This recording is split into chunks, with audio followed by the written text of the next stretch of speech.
What happens when you take the most physically dominant big man who ever lived and drop him into the spread out, three-happy modern NBA? Most people assume the spacing era would expose him, shrink his game, and leave him stranded chasing guards on the perimeter. But hold that thought, because I think the advanced data points somewhere far more dangerous for the rest of the league, and I am going to walk you through exactly why, number by number.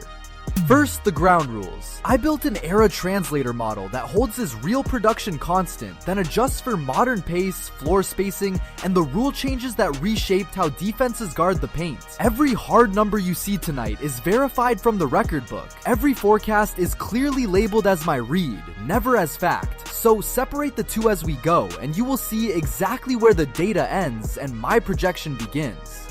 This is Game is Culture. If basketball history is your thing, hit subscribe right now. It genuinely helps the channel grow.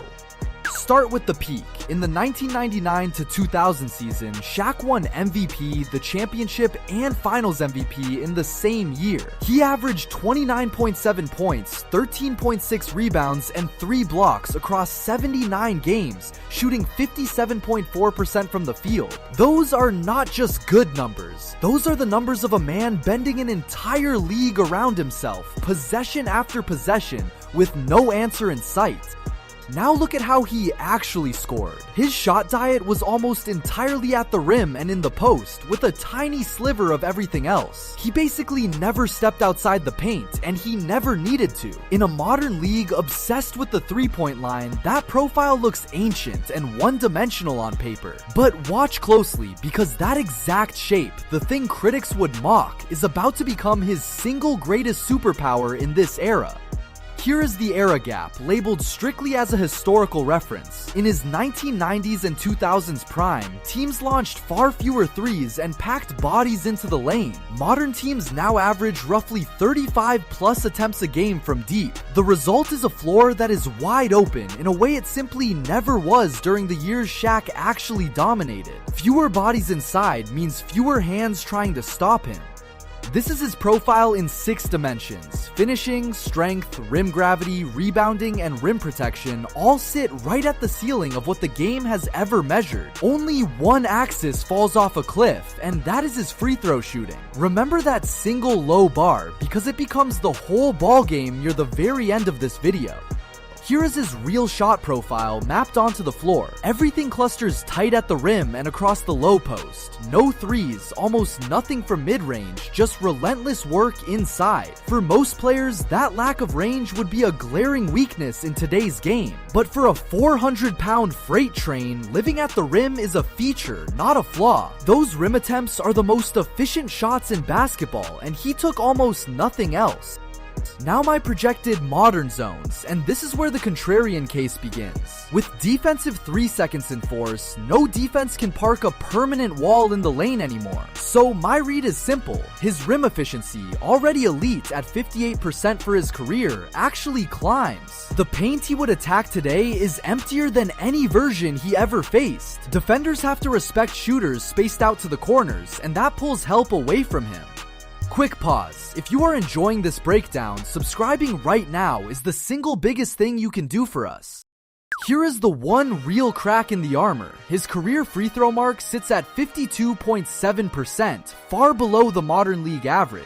In a league that still permits intentional fouling, that number is a genuine liability in the final minutes of close games. Smart coaches will absolutely send him to the line on purpose. So while he dominates for 46 minutes, those last 2 minutes are where an opponent can claw the math back. How well do his skills carry across eras? My read is very, very high. Raw physical dominance and finishing at the rim are the most era-proof traits in all of basketball. Shooting fades, athleticism trends, and gimmicks come and go. But a body and a motor like his would translate to absolutely any decade you dropped him into. You cannot scheme away 7 feet and 300 plus pounds of controlled force. That is timeless.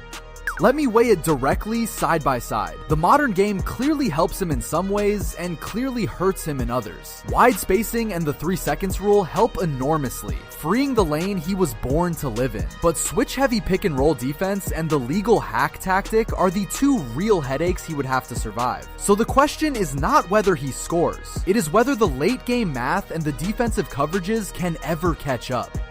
So here is my projection for a modern Shaq. I anchor it to his real career baseline of 23.7 points, 10.9 rebounds, and elite 58.2% shooting from the field. Then, given the open space and the missing help wall, I lean those scoring and efficiency numbers upward. This is my projection, not a guarantee.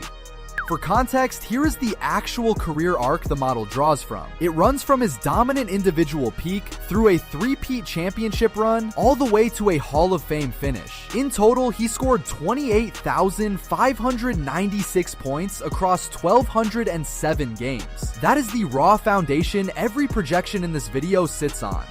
Plot finishing efficiency against rim gravity, and Shaq sits in the far corner almost completely alone. Very few players in history ever combined that finishing rate with that much gravitational pull from defenders. And here is the key insight. That exact combination of traits is precisely what a spaced out, three-point driven floor rewards more than any other. Put a magnet like that in the dunker spot, and the modern offense practically builds itself around him. The Era Translator model frames the whole argument bluntly. The single thing that ever truly slowed him was a collapsing wall of help defenders sliding over to meet him at the rim. Strip that wall away with modern defensive rules, and you have quietly removed the only obstacle that ever consistently worked against him. The spacing meant to neutralize old school bigs ends up doing the opposite for this one specific player. Now here is the honest counter, and it is very real. On defense, modern offenses would relentlessly hunt him in the pick and roll. Sit in drop coverage and quick guards pick you apart from the arc. Switch onto the ball and you strand him on the perimeter against speed. That is his single toughest schematic problem in today's game. So here is the verdict, and my read is clear. Dropped into this era, peak Shaq would be even more unstoppable on offense, not less. I land firmly on dominate, but I want to be honest with you about the limits of that grade. It comes with the free throw liability and the defensive scheme caveats fully attached and fully acknowledged. This is a projection, my read, built on his real numbers, not a crystal ball.